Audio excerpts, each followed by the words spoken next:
예, 여러분 안녕하세요. 저는 대구지방변호사회 백수범 변호사입니다. 여러분 사랑하는 가족과 함께 행복하시죠? 네. 예, 저는 오늘 그 사랑하는 우리 가족에게 적용되는 법에 관해서 좀 말씀을 드리겠습니다. 제가 법률 강의를 다니다 보면은요, 다른 내용보다 상속에 관해서 말씀드리면 집중도가 굉장히 높으시더라고요. 예. 상속에 관해서 말씀드리면 들으시는 분들이 모두 다 내 부모님, 내 배우자, 그리고 내 자녀를 생각하면서 듣게 되니까 그러신 것 같습니다. 모든 사람은 언젠가는 죽을 수밖에 없고 돌아가신 분의 영향은 남은 가족들이 받게 되죠. 그래서 오늘 강의를 유언과 상속을 중심으로 말씀드릴 텐데요. 이 내용을 잘 들어두시면 우리 가족 관계에 도움이 될 거라고 생각합니다. 오늘 나오신 분들 중에서 혹시 소송을 해보신 분이 계신가요?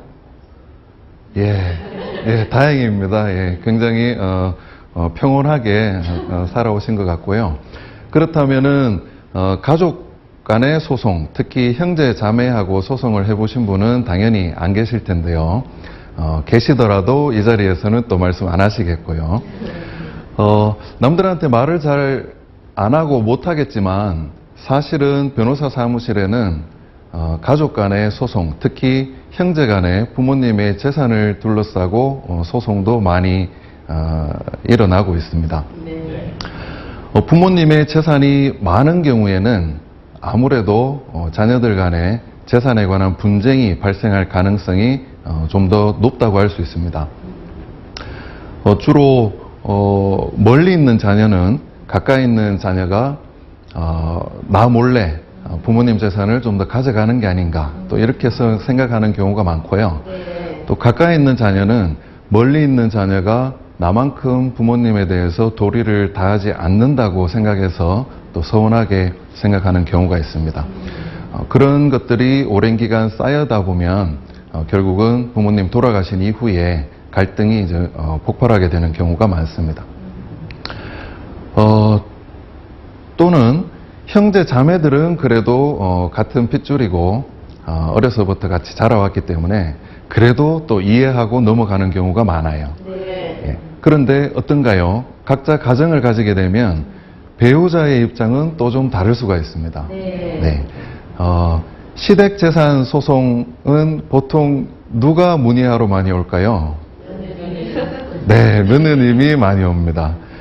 입장이 바뀌면 처가의 재산 문제는 또 사위가 많이 걱정을 합니다. 네. 그래서 배우자의 입장이 이제 다를 수도 있는 거고요. 이 재산이 그러면 우리 집은 재산이 좀 적은 편이다, 그러면 아무 걱정이 없을까요?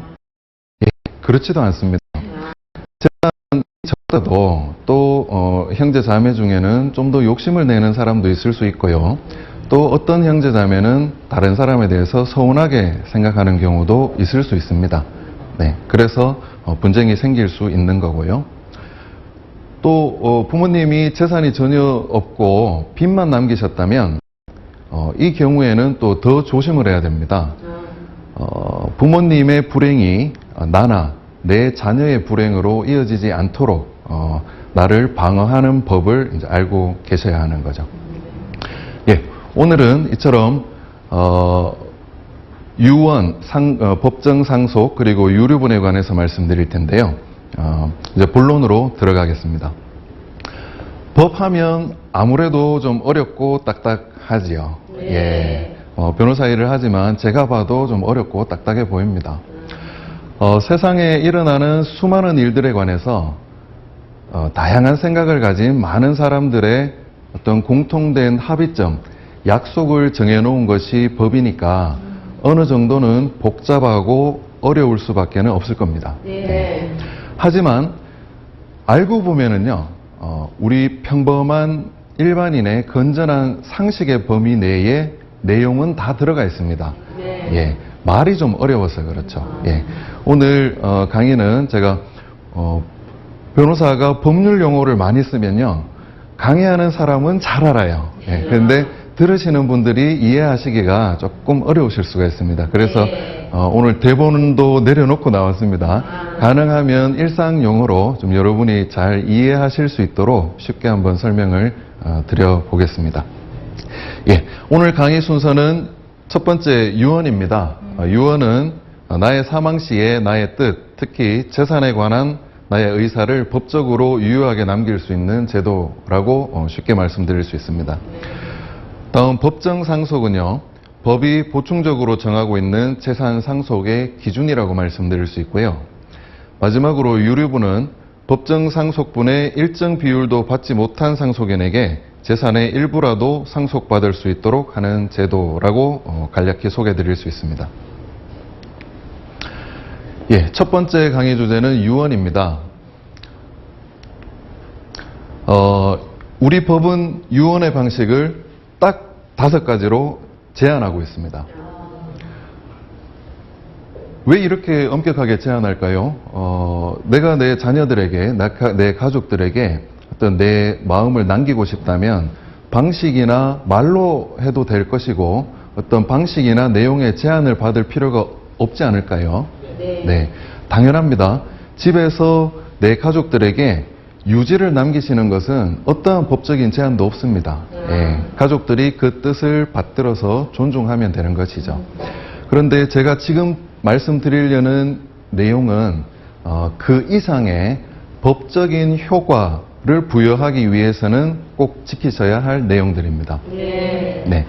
먼저 우리 법이 정하고 있는 유언의 방식은 첫 번째 자필 증서에 의한 유언, 두 번째 녹음에 의한 유언, 세 번째 공정 증서에 의한 유언, 네 번째 비밀 증서에 의한 유언, 다섯 번째 구수 증서에 의한 유언, 이렇게 5가지입니다. 이 5가지 이외의 방식은 전부 다 무효입니다. 네, 오직 이 5가지 방식 중에 한 가지 방식으로 유언을 하셔야만 법적인 유언이 됩니다. 그리고 이 5가지 방식 중에 하나에 해당되더라도요, 요건이 하나라도 흠결되면 또 무효가 됩니다.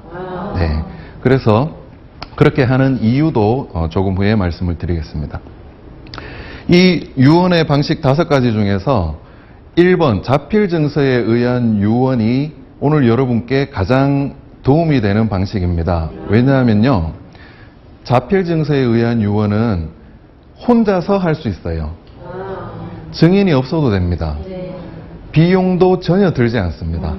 네, 그래서 가장 간편하게 하실 수 있기 때문에 오늘 자필 증서에 의한 유언을 상세하게 설명드릴 거고요. 그 전에 2번, 3번, 4번, 5번의 방식을 간단하게 소개만 해드릴게요. 2번 녹음에 의한 유언은 말 그대로 내 음성을 녹음하는 방식입니다. 증인이 꼭 있어야 돼요.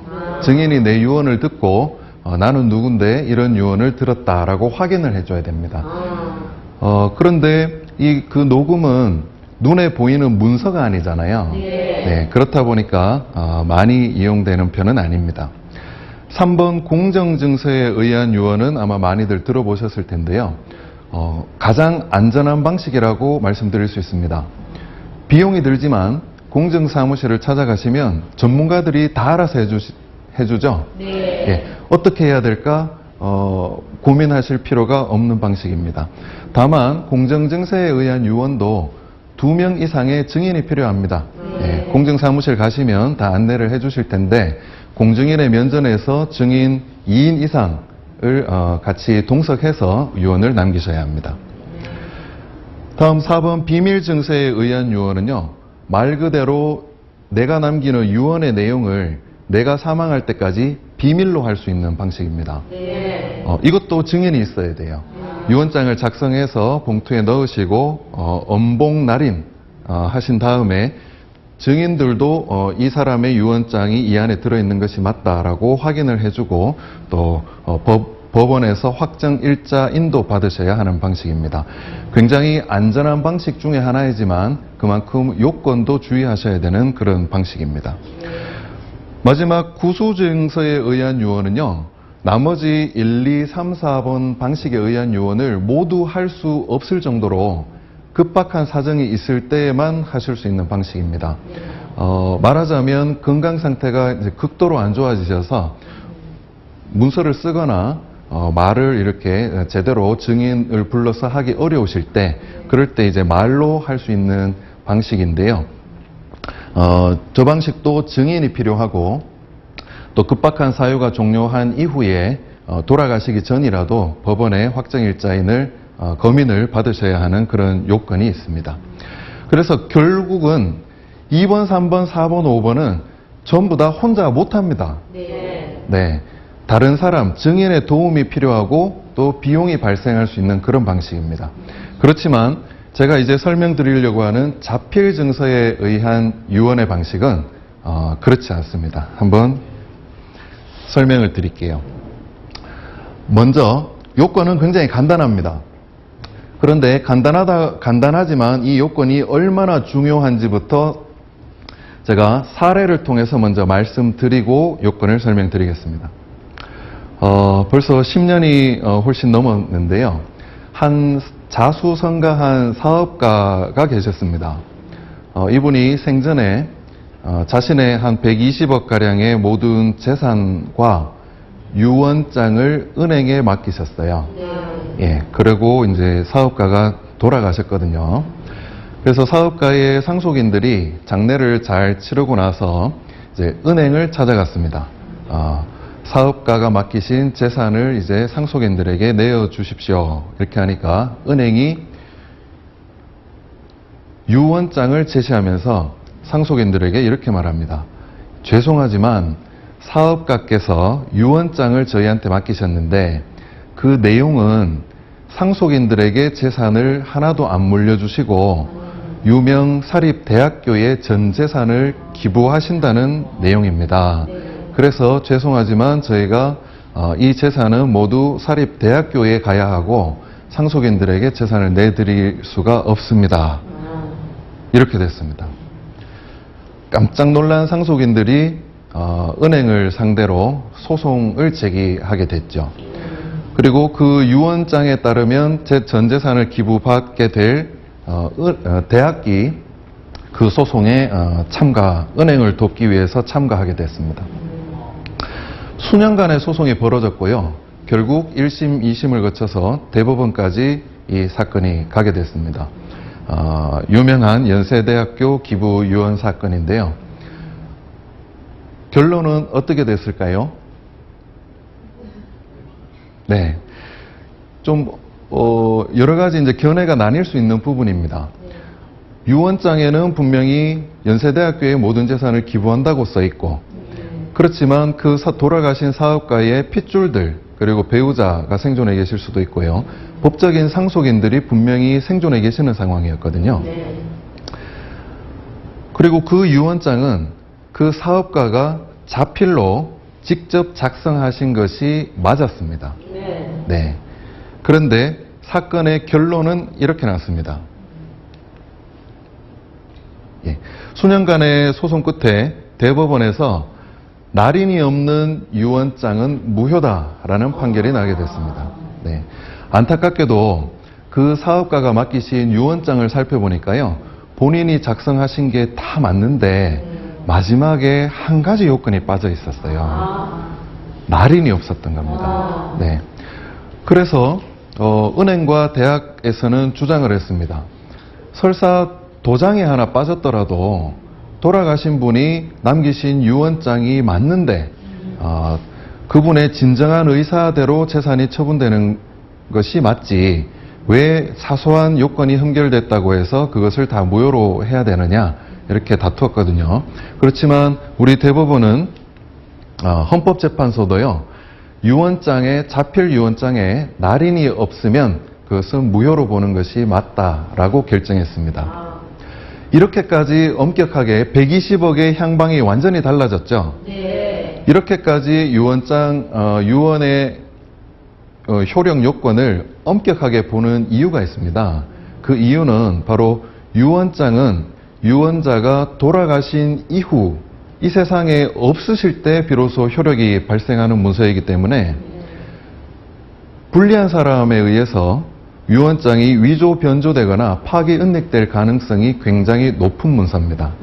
네. 그래서 법이 방식을 5가지로 제한하고 그 방식 중에 하나의 방식을 택하더라도 요건이 하나라도 흠결돼도 무효로 해서 결국 그 유언장의 내용이 유언자의 진정한 의사에 합치하더라도 요건이 흠결된 유언장은 무효로 볼 수밖에 없는 것이죠. 네. 이렇게 중요하다는 것을 먼저 말씀드리고 그럼 요건을 설명드리겠습니다.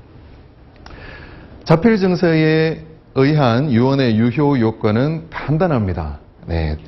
전문, 유언할 내용이죠. 연월일, 주소, 성명을 자서하고 날인하면 됩니다. 예. 이게 다입니다. 예. 이게 설명 다 드렸어요. 네. 이렇게 요건이 간단한데요. 하나씩 살펴보겠습니다. 전문은 유언할 내용을 쓰시는 겁니다. 본인이 어떤 내용이라도 상관없습니다. 특히 재산에 관한 내용은 정확하게 남기셔야 되겠죠. 다음 연월일, 날짜까지 다 쓰시면 되고요. 주소, 주민등록상 주소가 꼭 아니어도 상관없습니다. 상세 주소까지 실제 거주하는 주소를 쓰시면 됩니다. 성명, 본인의 이름을 쓰시면 되죠. 이 중요한 것은 이 4가지를 반드시 자서하셔야 됩니다. 즉, 내 손으로 직접 쓰셔야 됩니다. 나는 글씨가 예쁘지가 않아서 또는 나는 사정이 있어서 직접 손으로 좀 쓰기가 어려운데 해서 다른 사람한테 써달라고 하시거나 컴퓨터로 작성하시거나 하면 절대로 자필 증서에 의한 유언은 될 수가 없습니다. 반드시 내 손으로 직접 쓰셔야 됩니다. 그리고 마지막 5번째 요건이 날인인데요. 날인, 도장을 찍는다는 뜻이죠. 예. 인감 도장을 찍으시고 인감 증명서를 첨부하시면 가장 확실하겠지만 꼭 그렇게까지 안 하셔도 됩니다. 집에 있는 도장, 내 도장이라면 어떤 거든지 찍으셔도 되고요. 도장이 없으면 도장집에 가셔서 간단하게 하나 만들어서 찍으셔도 돼요. 그것도 여의치 않으시면요. 손도장이죠? 예, 무인을 찍으셔도 유효합니다. 네. 그러면 요건 어떨까요? 요즘은 일반적으로 평소에 도장 갖고 다니는 사람 잘 없잖아요. 그죠? 어디든지 사인을 많이 하죠? 자필 유언장에 도장이 없으면 사인해도 될까요? 좀 애매하시죠? 예. 사인만으로는 안 됩니다. 네. 우리 법에 정해진 요건은 정확하게 날인입니다. 즉, 도장을 찍어야 돼요. 그래서 인감 도장이든 다른 도장이든 또 손도장이든 어쨌든 도장을 찍어야 하는 것이지 사인은 서명일 뿐 이 날인은 아니거든요. 네, 그래서 도장도 찍고 사인도 하시는 것은 당연히 가능하지만 도장을 안 찍고 사인만 하신 유언장은 자필 유언장으로서는 무효가 될 수밖에 없습니다. 자필 유언장은요, 유언하고 나니까 생각이 좀 바뀌었어요. 예. 큰애한테 좀 더 주려고 했는데 둘째 애한테 조금 더 줘야 되겠다. 마음이 바뀌면 고치면 됩니다. 네. 변경 삭제하시고 그 옆에 다시 날인만 하시면 돼요. 또 유언장을 새로 쓰셔도 돼요. 오늘 날짜로 유언장 남기시고 내일 하루 자고 나니까 마음이 좀 바뀌어서 조금 다른 내용으로 유언장을 남기시면 됩니다. 그러면 전후의 유언이 저촉될 때는 저촉되는 전의 유언은 처리한 것으로 보게 됩니다. 네, 결국 뒤에 남기신 유언이 유효하게 남는 것이죠. 그리고 이런 자필 유언장을 다 작성하신 후에는요, 어디에 보관을 할까? 또 누구한테 맡기는 게 좋을까? 이것도 상당히 중요한 문제입니다. 일반적으로 말씀드리자면 내 사후에 가족들이 꼭 챙겨볼 곳, 장롱속이라든지 내가 주로 사용하는 서랍이라든지 이런 곳, 금고 이런 데 놔두시는 방법이 있을 거고요. 또는 아까 사업가의 예처럼 은행이나 또 변호사에게 맡기시는 것도 한 가지 방법이 될 수 있습니다. 참고로 공정증서에 의한 유언을 하시면 공증사무실에서 유언장을 20년간 보관을 해주니까 걱정이 좀 덜 하실 겁니다. 그리고 현실적으로는요, 유언장을 작성하셔서 그 유언장의 내용상 가장 유리한 상속인에게 맡겨두시는 것도 현실적인 방법이 될 수 있습니다. 불리한 상속인이 유언장을 먼저 발견하게 되면 유언장을 없애버리고 싶은 그런 유혹을 느낄 수도 있습니다. 네. 예. 그러면 자필 유언장의 예시를 한번 보여드리겠습니다. 전문이죠. 나는 다음과 같이 유언한다. 1, 2. 예를 들어서 A 토지는 갑에게, B 토지는 을에게 준다. 2번 C 토지는 병에게 준다. 일단 이렇게 남겼다가요. 네. 마음이 바뀌면 삭제하고 옆에 도장을 찍으시면 됩니다.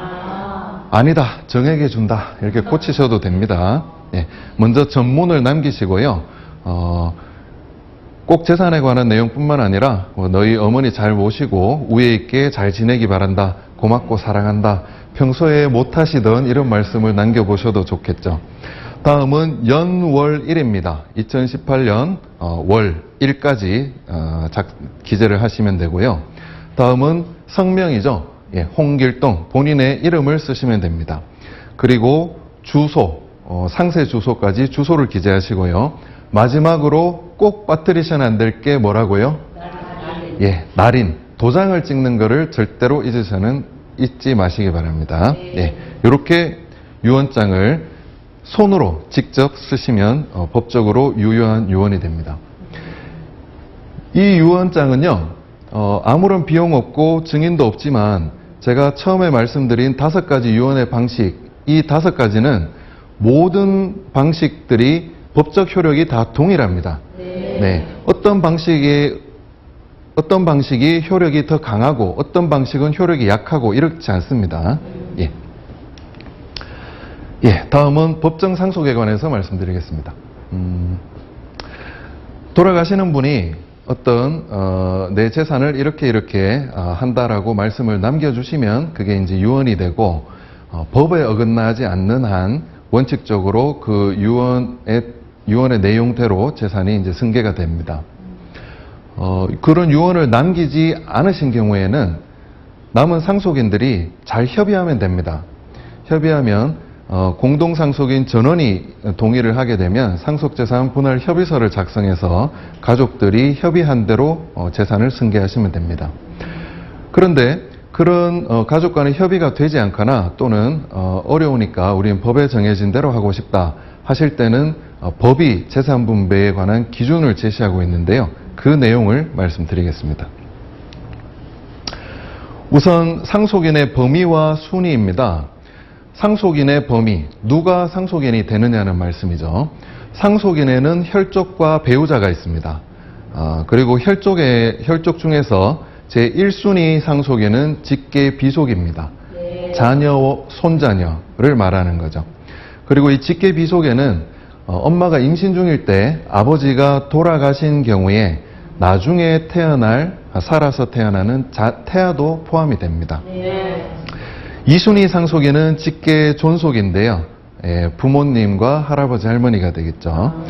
3순위 상속인은 형제 자매고요. 4순위 상속인은 사촌인의 반계 혈족인데 4순위까지 상속이 가는 경우는 좀 드뭅니다. 네.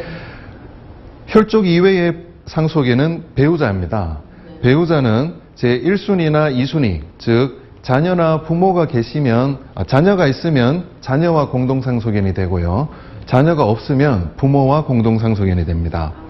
그렇지만 1순위, 2순위가 모두 없으면, 즉 자녀도 없고 부모도 없으면 형제 자매와 공동상속하지는 않습니다. 형제 자매보다는 우선해서 단독으로 상속을 하게 됩니다. 즉 상속인의 범위와 순위는요, 한마디로 말씀드리면 상속은 피를 따라 흐른다라고 생각하시면 쉽습니다. 그림을 좀 보여드릴게요. 중간에 본인이 있죠. 예, 이게 나라고 생각하시면 됩니다. 나를 기준으로 해서 내 부모님이 계시고 내 자녀가 2명 있고요. 내 배우자도 있습니다. 이럴 때 내가 사망하게 되면 내 재산은 누가 상속받는가? 먼저 자녀가 1순위 상속인이 됩니다. 2명이면 공덕으로 상속하겠죠. 자녀가 없는 경우에는 피를 쫓아 위로 올라갑니다. 네, 부모가 되겠죠. 부모도 계시지 않는 경우에는 피를 찾아서 옆으로 갑니다. 나에게서 피를 찾아 올라갔다가 내려온 사람, 형제 자매가 되겠죠. 형제 자매도 없는 경우에는 비로소 사촌인의 반계 혈족으로 상속이 가게 됩니다. 삼촌이나 사촌이 해당되겠죠. 네. 그리고 배우자는 이 1순위 상속인인 직계 비속 또는 2순위 상속인인 직계 존속과 동순위의 공동 상속인이 됩니다. 다음은 법정 상속분입니다. 그러면 상속의 순위는 이렇게 되는데 그 상속인들이 받게 될 몫은 얼마나 될 것인가 하는 거거든요. 제가 이 방송이 아니면 이 강의 들으시는 분들한테 질문을 드려요. 지금 본인이 갖고 계신 재산을 가족들한테 어떻게 나눠주고 싶으시냐고 질문 드리면 굉장히 재밌는 대답이 많이 나옵니다. 네, 배우자가 아주 미우신 분도 있고요. 네, 배우자는 전혀 안 주겠다. 네, 자녀들한테 다 주겠다 하시는 분도 계시고, 굉장히 또 배우자를 사랑하시는 분은 배우자한테 전부 다 주겠다. 네, 그동안 얼마나 나랑 살아나고 고생이 많았나. 그리고 배우자한테 줘야 내가 없더라도 자녀들이 배우자를 잘 모시지 않겠나. 이런 말씀도 하시거든요. 굉장히 여러 가지 이제 다양한 의견들이 많이 나오는데요. 여기서는 여쭤보면 가족들이 TV로 다 보실 거기 때문에 대답을 못 하실 거예요. 그래서 안 여쭤보겠습니다. 예. 법정 상속분은 시대에 따라서 좀 바뀌어 왔습니다. 먼저 지금 상속분을 말씀드리기 전에 역사를 좀 말씀드리면요. 1958년에 제정된 우리 민법에서는 상속이 전부 다 아들들 중심이었어요. 예. 아들 중에서도 장남한테 몰아주는 방식이었죠. 딸들은 아들의 절반 줬어요. 예. 결혼한 딸은 그 반의 반만 줬어요. 예. 그리고 특이한 점은 처에게는 아들의 반밖에 안 줬어요. 예. 처음 제정민법은 그렇게 돼 있었습니다. 그 법이 이제 1970년대를 지나면서 1979년일 겁니다. 법이 개정되면서 시대상을 반영해서 자녀, 딸도 원칙적으로 아들과 같은 몫을 상속받게 됐고요. 배우자도 자녀의 1.5배로 이제 상속분이 증가되게 됐습니다. 하지만 그때까지만 해도 또 결혼한 딸은 절반밖에 안 줬었어요. 그리고 그때는 호주 상속이라는 제도가 있었기 때문에 결국은 이제 장남이 또 상속을 많이 받게 되는 그런 제도였습니다. 그 이후에 지금 법이 바로 이제 1990년에 개정된 법인데요. 지금 법은 이렇게 되어 있습니다. 동순위 공동상속인의 상속분은 같습니다. 균분입니다. 그리고 배우자의 상속분은 공동상속인의 상속분의 5하를 가산하도록 되어 있습니다. 비율로 보자면 자녀의 법정 상속분이 1과 1이라면 배우자의 상속분은 1.5가 되는 것이죠. 예를 들어서 상속재산이 7억 원인 경우라면 자녀들은 아들, 딸, 장남, 차남 구분 없이 각 2억 원을 받게 되고요. 배우자는 0.5배를 5하를 가산한 3억을 받게 되는 겁니다. 참고로 배우자의 상속분은 전 세계적으로 자녀에 비해서 확대되는 추세에 있습니다.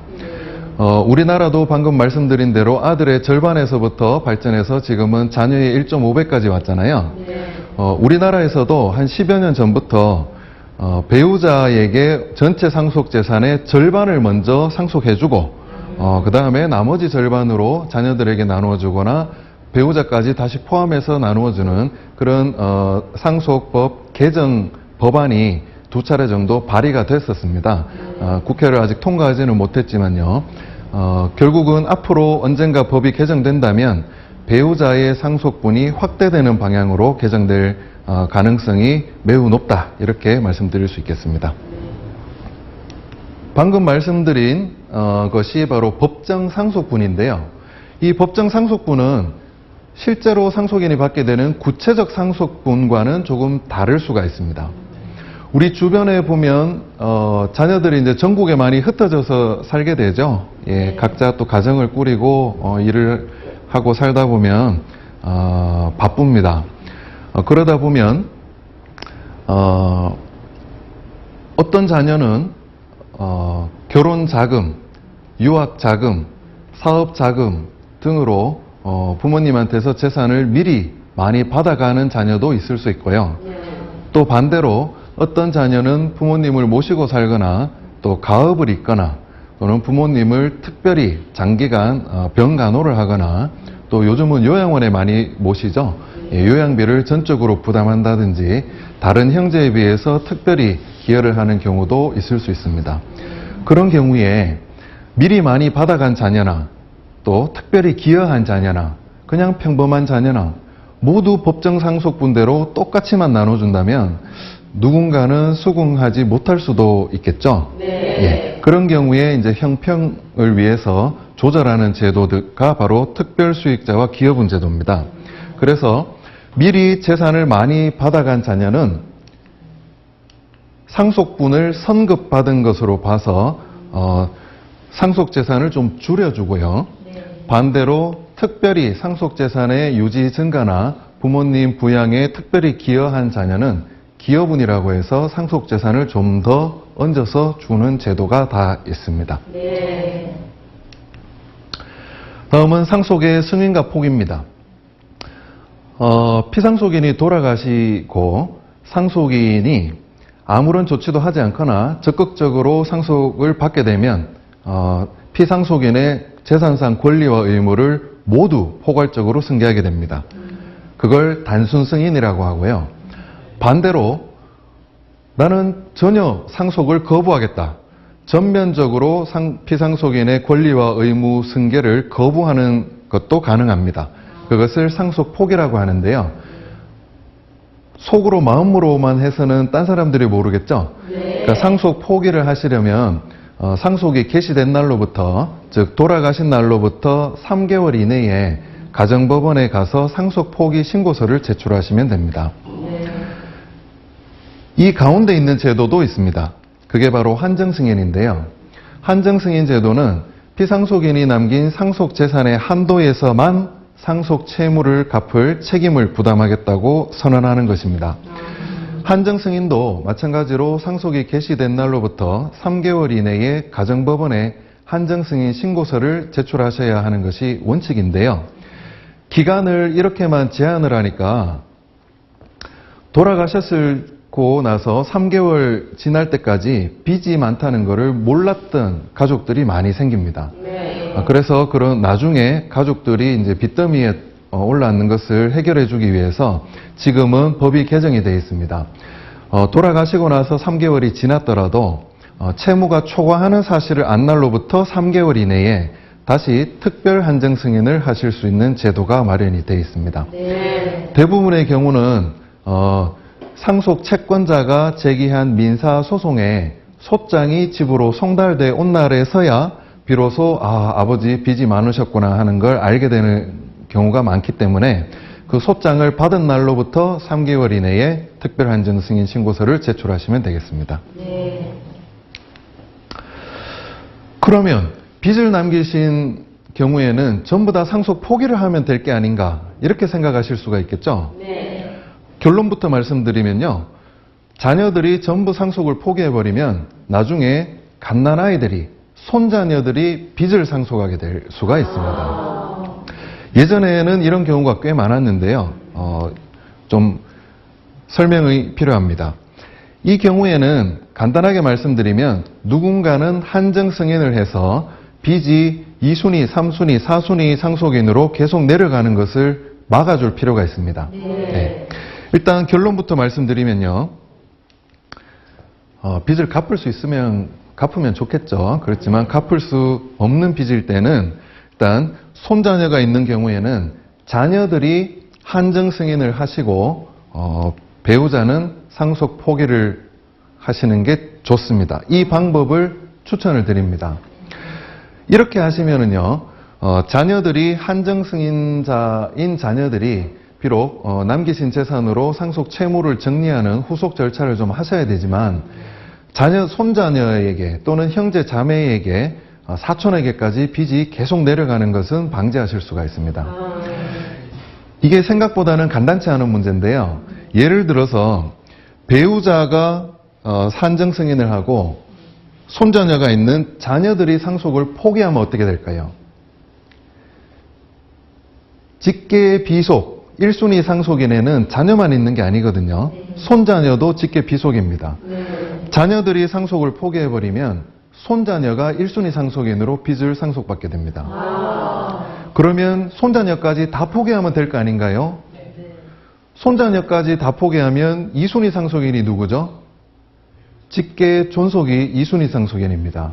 부모가 생존해 계신다면 부모에게 빚이 올라가 버립니다. 그러면 부모까지 다 포기하면 될 거 아닌가요?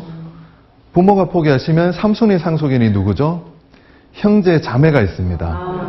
형제 자매까지 다 포기하면요, 삼촌 사촌에게 빚이 갈 수 있다는 말씀이거든요. 그래서 이 부분이 간단해 보이지만 간단치 않기 때문에 제가 말씀드리는 결론만 기억해 두시면 도움이 되실 겁니다. 1순위 상속인인 자녀들이 한정 승인을 하시고 배우자는 상속 포기를 하시는 방법을 추천드리겠습니다.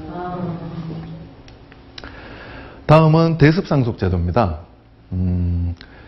대습상속제도는 우리 주변에서 보면 부모가 생존해 계시는 동안에 자녀 중에 한 명이 먼저 세상을 뜨는 경우가 있죠.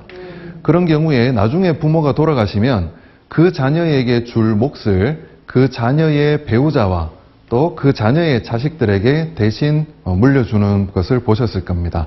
예. 그러니까 쉽게 말하자면 그 집에 원래 줄 거 그 집 자식들에게 배우자에게 주는 거죠. 그게 바로 대습상속의 대표적인 예입니다. 자녀가 먼저 사망한 경우에 다음에 본인이 사망하게 되면 배우자와 손자녀가 대습상속을 하게 되는 제도입니다. 본래는 재정민법에서는 며느리와 손자녀들에게만 인정되던 제도였어요. 그런데 1990년 민법 개정을 통해서 사위에게도 대습상속이 인정되게 됐고 그 이후에 이런 사고가 있었습니다. 괌으로 향하던 우리 국적 비행기가 괌에서 추락하는 사고가 있었는데요. 아마 기억하시는 분도 많이 계실 겁니다. 그 사연 중에는, 탑승자 중에는 이런 안타까운 사연도 있었습니다. 약 1200억 원대의 재산을 가진 사업가가 계셨는데요. 평생 열심히 일만 하시다가 평생 처음으로 온 가족들을 데리고 괌으로 여행을 계획했습니다. 본인과 배우자, 아들, 며느리, 손자, 딸, 사위, 외손주들까지 다 가기로 계획을 했습니다. 그런데 출발 전에 사위한테는 좀 사정이 생겼어요. 그래서 사위는 장인어른, 제가 사정이 생겨서 먼저 출발하시면 다음 비행기 타고 곧 따라가겠습니다. 이렇게 하고 사위를 제외한 모든 가족들이 탑승한 비행기가 추락했고 그 가족이 전원 사망했던 사고였습니다. 장례를 치르고 나자 그 1200억 원대의 재산을 누가 상속받아야 될 것인가가 이제 문제가 됐습니다. 말씀드린 대로 개정된 민법에 따라서 사위가 사업가의 재산을 모두 상속받아 갔는데요. 그 사업가의 형제 자매 중에 생존해 계신 분들이 사위를 상대로 소송을 제기하게 됐습니다. 소송을 제기한 취지는 이런 거죠. 상속은 피를 따라 흐르는 것인데 핏줄이 내가 여기 살아있는데 왜 성도 다르고 피 한 방울 섞이지 않은 사위에게 우리 형제의 재산이 모두 상속되어야 하느냐, 부당하다, 이런 취지이셨죠. 우리 법원은요, 사위가 상속하는 것이 맞다고 판결했습니다. 이유는 이렇습니다. 우리 헌법이 남녀 평등을 선언하고 있고요.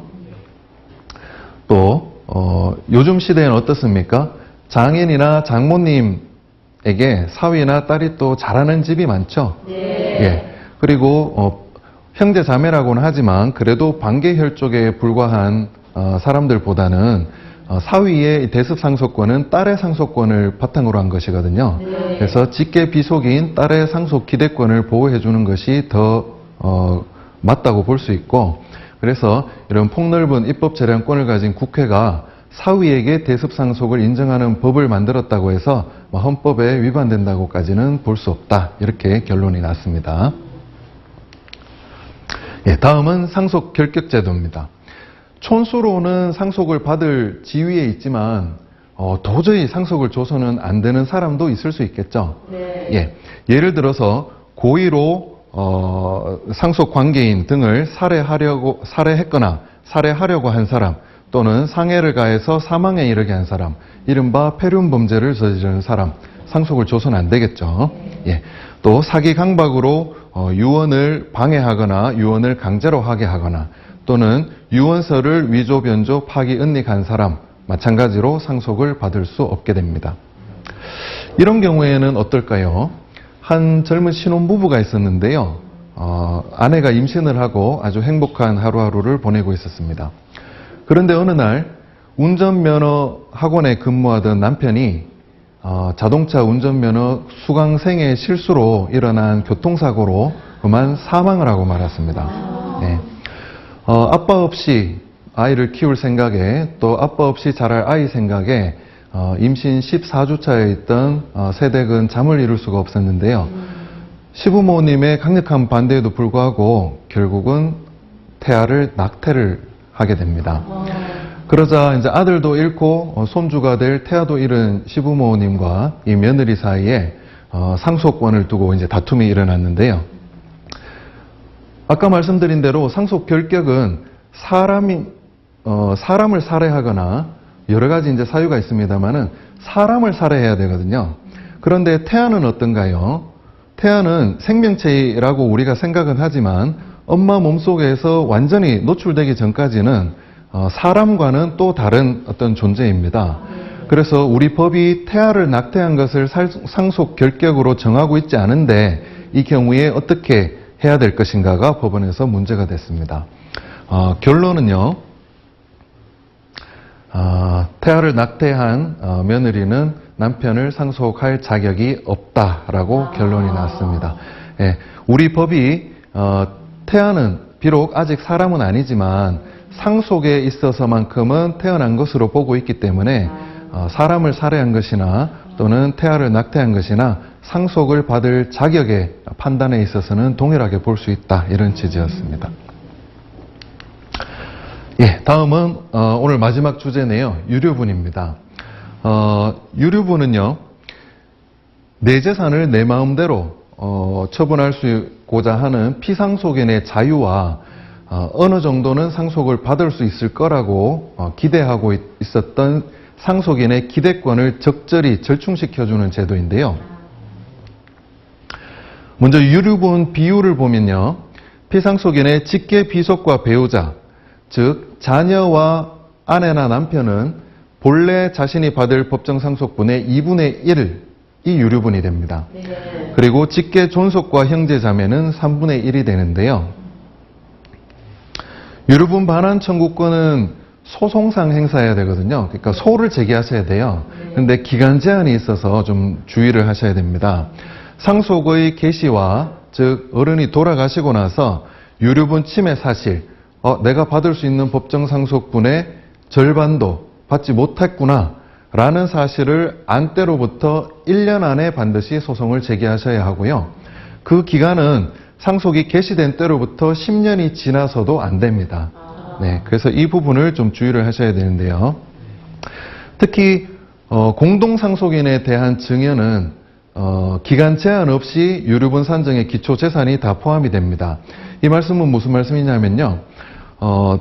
공동상속인이 아닌 다른 사람에게 재산을 증여한 것은 돌아가시기 1년 전의 것만 유류분 산정의 기초 재산이 되는데, 공동상속인, 즉 대부분 자녀가 되겠죠. 어느 한 자녀에게만 재산을 미리 많이 증여해 주시면 그거는 1년이 아니라 10년이 지난 것이라도 다른 자녀가 자기의 몫을 주장할 때 유류분 산정의 기초 재산에 포함이 된다는 말씀입니다.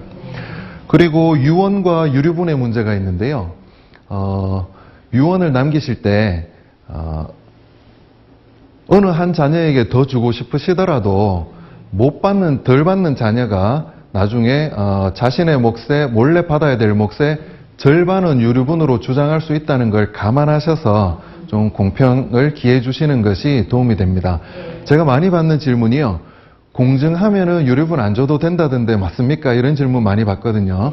아닙니다. 예. 처음에 말씀드린 대로 유언의 효력은 공증을 한다고 해서 더 강해지는 게 아닙니다. 예, 그리고 유언을 남기시더라도 또 유언 공증을 하셨더라도 유류분권자의 유류분 반환 청구 행사는 가능하니까요. 그 부분을 감안해서 유언을 남기시는 것이 남은 자녀들 간의 우애에 도움이 될 수 있습니다. 네. 예, 이상으로 이제 오늘 강의 내용을 간단하게 정리해 보면은요. 가족 관계에 관한, 특히 재산 관계에 관한 법률 관계는 원칙적으로 내 자유에 달려 있습니다. 네. 법에 어긋나지 않는 한 내가 남긴 뜻대로 관철이 됩니다. 내가 뜻을 남기지 않았더라도 남은 가족들이 잘 협의하면 협의한 대로 원만하게 처리할 수 있습니다. 공동상속인 전원이 동의하면요. 네. 그리고 마지막으로 법이 보충적으로 재산분배의 기준을 정하고 있으니까요. 이런 자유와 또 협의, 법의 틀 안에서 상속관계가 다 정리가 될 수 있습니다. 예, 이상 오늘 준비한 내용을 모두 말씀드렸는데요. 우리 가족에게 적용되는 이 내용을 잘 참고하셔서 계속 건강하고 행복한 가정 유지하시기를 바라겠습니다. 예, 경청해 주셔서 감사합니다.